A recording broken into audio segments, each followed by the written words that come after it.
Good evening, everybody, and welcome. Thank you for joining us on this beautiful Valentine's Day as we're about to celebrate. And we're going to see some rather interesting clips that we have up for you. And now remember that this is a live and interactive fireside chat, so you can send through some questions should you have some to wildearth/questions/. And I've got Maxine next to me here, and we're going to have quite a nice chat about what we have at Djuma and what we have seen on Wild Earth, all the footage that we have compiled together of some animals doing what they do best in the wild. I'm very excited. Are you excited too? I'm very excited. Very excited. I think we're going to have quite a lot of fun this evening. It is a lovely, humid evening, actually, should I say, not afternoon. But we did have a lovely afternoon drive this afternoon. And without further ado, I think we're going to introduce you to the very first little clip, which is a montage of some birds making love. Well, not making love, some birds displaying, should I say.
Now, those were some magnificent displays and actually some really, really beautiful birds in there. Is there like a specific season that birds would start displaying like this, or is it all year round that this happens? So each species has its specific season. And for instance, a lot of the smaller birds that depend on fruit and insects for their survival, they're going to want to be breeding in summer. Yes. So they're going to start that kind of displaying and getting themselves a mate just at the beginning of summer. Whereas other birds like vultures that need to find food when it's nice and clear and they can see easily will normally breed and display at the beginning of winter. So it just depends on the bird and what they feed on and when it's going to be easiest for them to feed their chicks. Okay. And obviously there's a lot of calls that will be in there. We've got a lot of territorial calls. Are the calls between the males, is there a difference between a mating call and a territorial call? So that's a really interesting question, and I was reading a bit about this in the last couple of days, and it seems like mating calls and territorial calls are quite similar. The authors are divided about whether a mating call and a territorial call are the same thing, whereas like things like alarm calls are very, very different. But a bird that is sitting at the top of a perch and displaying his mating call, well, that call can serve two purposes. It can attract a mate, and it can also at the same time be saying, I'm the head kahuna here, I'm in charge, and this is my territory. So. Absolutely amazing. Steve D, as you say, bird love is definitely in the air, and we've seen quite a lot of this. Let's talk about the disadvantages and the advantages of birds that potentially pair for life. So I think one of the disadvantages, so let's start with the disadvantages, is that if you have a monogamous pair that pairs for life and the mate dies, one of the mates dies, it takes quite a lot of effort for that bird to then find a new mate. Yes. And if the mate dies during the raising of a chick, that chick's probably not going to survive. Because especially with the bigger birds, it takes a joint effort to try and raise a chick. So if the female loses a male during that process, you probably find that the chick doesn't survive. But one of the advantages of being kind of a monogamous pair is that the pairs obviously get to know each other really well. And I'm thinking, like, I think there was one of these birds in the clip, African hawk eagles. They pair for life. They get to know each other really well. They hunt together. They probably really start to understand each other very, very well in terms of their hunting strategies. And there's a real trusting bond that is developed there that I think works very well when they're raising chicks. Oh, very, very interesting. Now, we've got a question from a dark mane lover, and she's asking, what bird do you think has the best courtship display? Oh, wow. So my favorite is actually not an African bird at all. I love the courtship display of a bowerbird. Oh. Bowerbirds are found Australia into Papua New Guinea. There's a few different species, and they have this hugely elaborate display where they do a dance. They collect a bunch of items to try and attract a female. They build a little, it's called a bower. It's like a little structure. Yes, the female sits inside there. I think I've seen this And then before. they do their whole little dance. They have mostly blue items for some reason. I'm not sure why it's blue, but they collect little blue berries and blue flowers, and they have this little display area where they then do their dance for the female. It's amazing. Wow, it does sound like a rather interesting display. I think my favorite display is the ostrich and the whole ostrich dance and him moving his neck side to side. I do think it's quite hilarious. But another display that is quite spectacular to watch is the red-crested coran, should I say. And we've got a red-crested coran display for you in the next clip. Have its crest up. Yes, there it is, with the crest up, on the right. See it there, Panda? Oh my gosh, I can't believe it. That goes, it's doing its full display. I heard it calling, and then I just saw this thing walking across the road, and it had a completely different silhouette. Oh my gosh, my heart is beating so fast. Look, it's going down. It's just the wind. That was incredible. This is the second time in my life that I've ever seen this, and never so out in the open. Oh my word. That was amazing.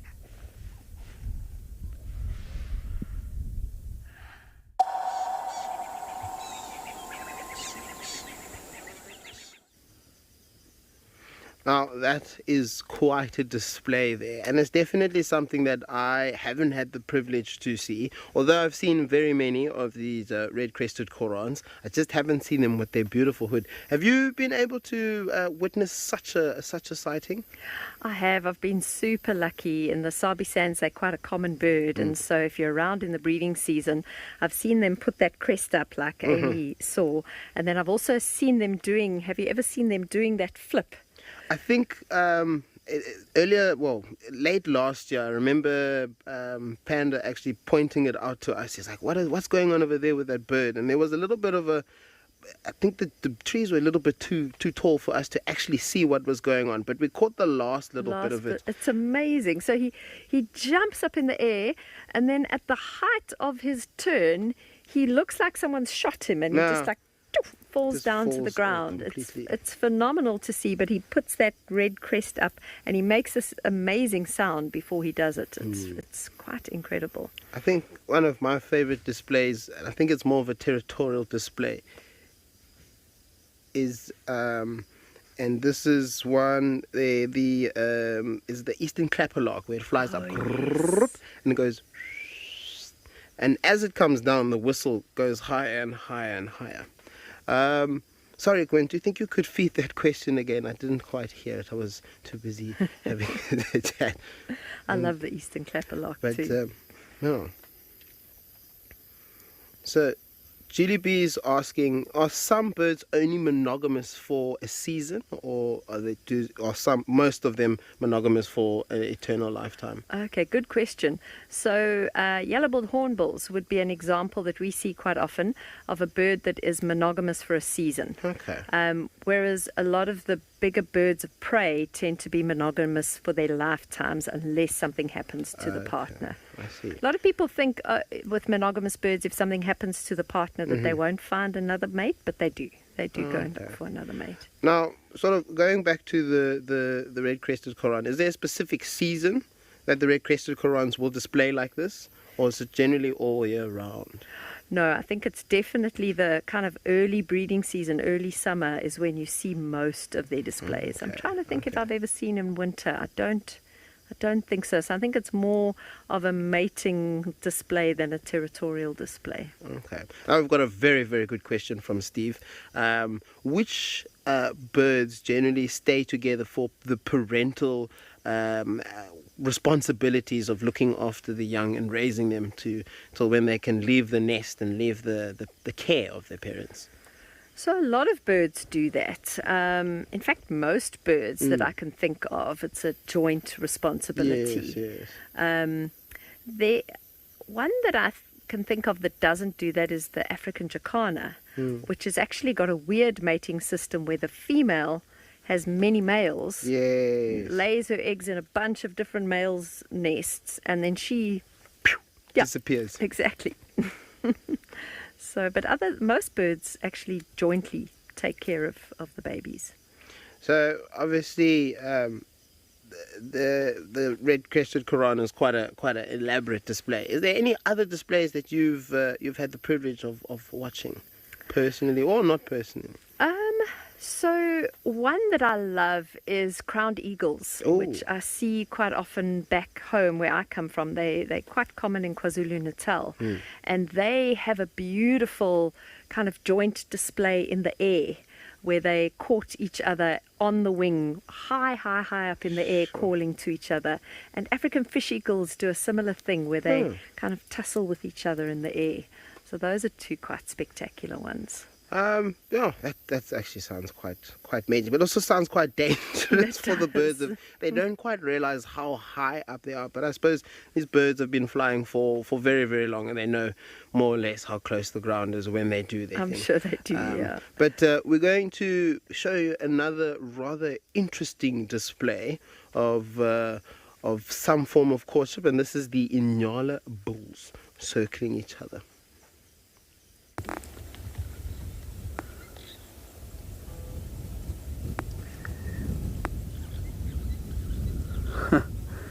The kudu are desperately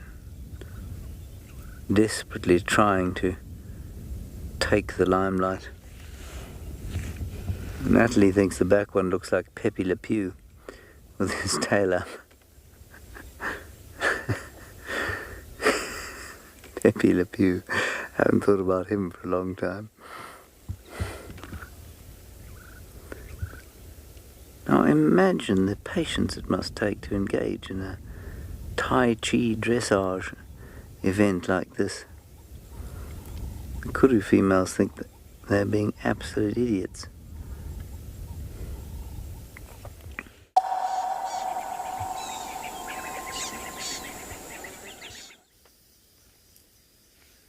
Now, this is a sighting that I've only been able to see once before in my life, and it's been rather interesting. Obviously, it's a very, very slow process. You see how long it really takes for them to kind of get into it. There are no females present there. Is there a particular reason? Would there be females watching? Would they then redo this dance in front of females, or is it just them together having it? So often there's no females around, and what this dance is a way for the males to establish who's dominant in the hierarchy. And once that's established, then the submissive bulls they respect that, and then it's the dominant bull who has access to females. So it's not like they have to go and do this whole display in front of the females to show off for them. Basically, the dominant bull, once they decide, and it's a very passive decision. They do this thing until one of them decides, okay, I'm not big enough, I'm not strong enough, and he will then back off. And then the winner is the one who kind of does it for the longest and doesn't back off. And then he can go and find all the females and mate with them. So then the Polly says this is one of her favorite animals or favorite sightings, which I actually think it's very interesting to watch, especially when they stand their hair up on the back of their necks or their manes, and that kind of very slow kind of walk. Now, how does dominance relate to this? How does it, at the end of the ritual, how does one establish their dominance? So Nyala are actually very passive antelope. It very seldom gets to the point where they would have to fight with one another during this ritual.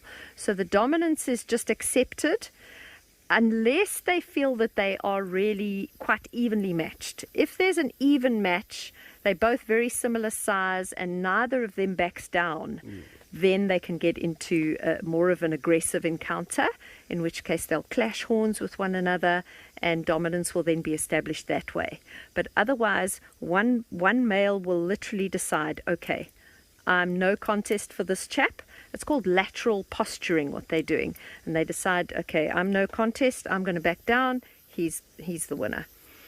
So obviously the males then tend to do the seducing, but it's also, do the females then at some stage have a bit of a choice as to whether they're going to mate with this said male or not? So as far as I know, no. Once the dominant male has been decided, then the females in that area, he then has mating rights and the other males will back away and give in to him.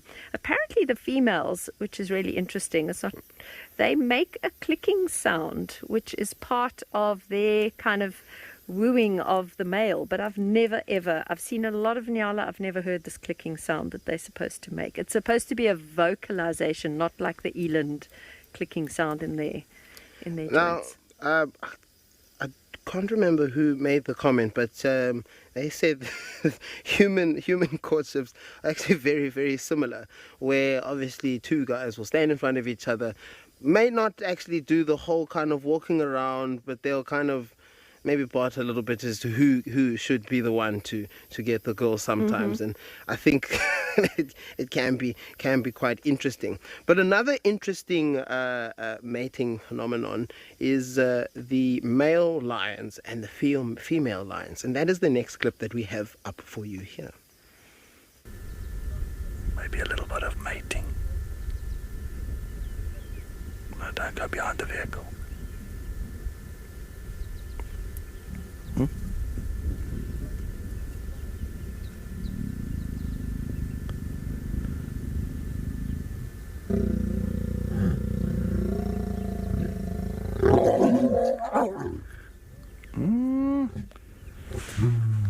Oh, he's gonna call.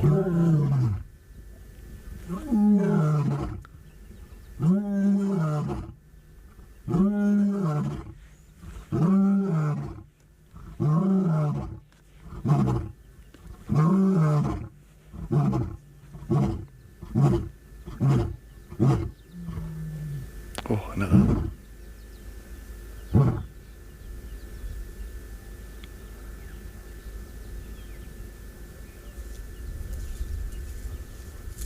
He might scrape his back legs now, yeah. Showing dominance. Leaving his scent behind. Oh, now, wasn't that powerful?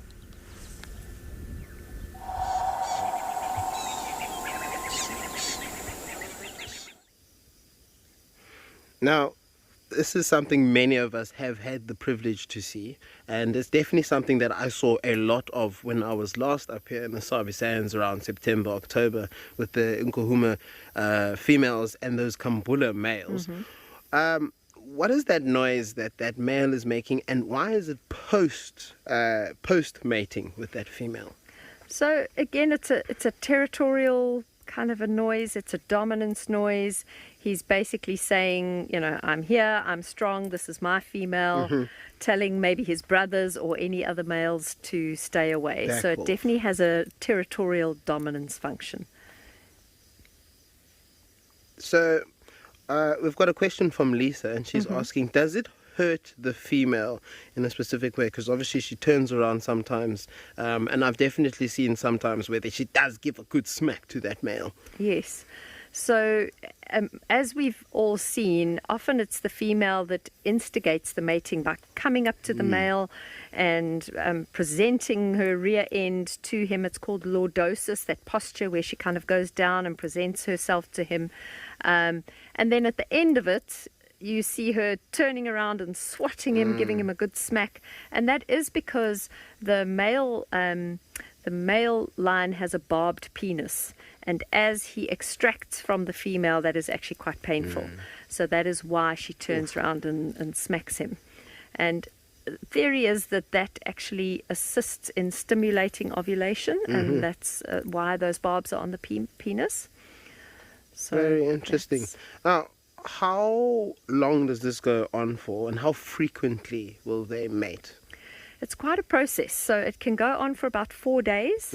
And in that time, they'll mate every 15 to 20 minutes for 4 days. So it's quite intense. And, sometimes they might go half an hour with not mating when they've really had a good session of mating. But then they'll wake up from that and carry on. So it's an average of 15 to 20 minutes over 4 days. Sure. And what triggers the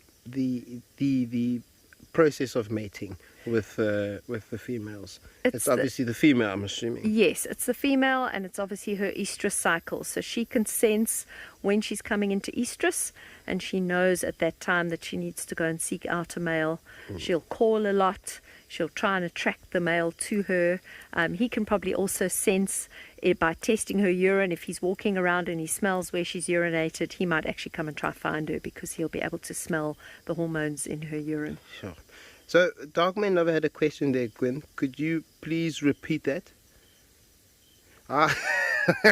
This is a very interesting question. She's asking, obviously, those being monogamous pairs, do animals cheat on their partners? They do. They definitely do. The cats can be quite sneaky, especially when there's a number of males around, and especially in species where males will kill cubs. It's a good idea to go and find, if you can, some of the other males in your area and mate with them to try and trick them into thinking that the cubs are theirs. So that is a common thing that happens with cats specifically. Now, what proportion of males actually live successfully with offspring? This is quite shocking, actually. So of the males that are born, only about 12.5% of them, so of 100 males, 12.5 are going to make it to maturity. But then, even if they've made it to maturity, the chances of them siring offspring successfully is only about 5%. So out of 100 males, only about 5 are going to actually sire offspring successfully. So it's a very, very low percentage. Goodness. That's very shocking. Yeah. Now, GDB had a question. Do other big cats have a very similar mating ritual? They do. Most of the big cats, if you see, certainly leopards, very, very similar to lions. They mate quite intensely over the period of a few days. If you look at the behavior during the mating process, it's very similar. The female flirts. When the mating is finished, she turns around and smacks him. He jumps off her. So a lot of the big cats, tigers, do something very similar. Yeah, a lot of the big cats behave in the same way. So Cecile's got a very, very interesting question. She's asking how often is infertility in big cats? How often do we see this? Gosh, I actually don't know how to answer that. Certainly, it's very difficult, I suppose, in the wild to know whether, if a female isn't producing cubs, is it because she's mated with an infertile male? I'm actually not sure how we would be in the wild really be able to know if a cat is infertile. Sure. It's a difficult one. I'd have to go and do some more reading on that. So I think it's Eula who's asking, if there are no males, is it possible that females can become pregnant with artificial insemination obviously with the aid of the reserve or the private game reserve, wherever they are? It is possible. It's easier in some species than in others. And in the wild, it would be a very tricky thing to do. In zoos, they use artificial insemination quite often. They would send semen, especially in a zoo where maybe the animals are related to one another. Yes, they might yes. want, breeding program. They would maybe get frozen semen from another country and then artificially inseminate their animals. But in the wild, it's not something that is done very regularly at all. I don't know of it being done. So, Silly Bee's also got a very, very, very interesting question. Which antelope are also as aggressive as big cats when mating? Wow. I don't know of any antelope that is so aggressive when mating. Have you ever seen an antelope that's aggressive? I haven't seen aggressive, but I have seen persistent. With male giraffes, I don't know. They do kind of. There is a little bit of abuse there, where he's standing right behind the female and starts kicking at her back legs, kind of like almost like pawing at them, kind of like, are you ready? Because I'm ready, kind of thing. And this has gone on for a very, very, very long time. And you can definitely see that the female's just not interested because she keeps moving away and he's following, moving away and he keeps following. But I don't think I've ever seen aggressiveness. I can't think that I've seen aggressiveness in antelope. Yeah. Jackie, darling, we're wishing everybody a lovely, lovely Valentine's Day. And that is, we'd like to thank everyone for joining us on this Valentine's Day FSC. We hope that you enjoyed it. And that will be it from us tonight. Remember that we are live tomorrow morning. So stay, obviously, you must stay tuned. And hopefully we will see you all tomorrow morning. That's it from us tonight. Happy Valentine's Day, Happy Valentine's Day, everybody.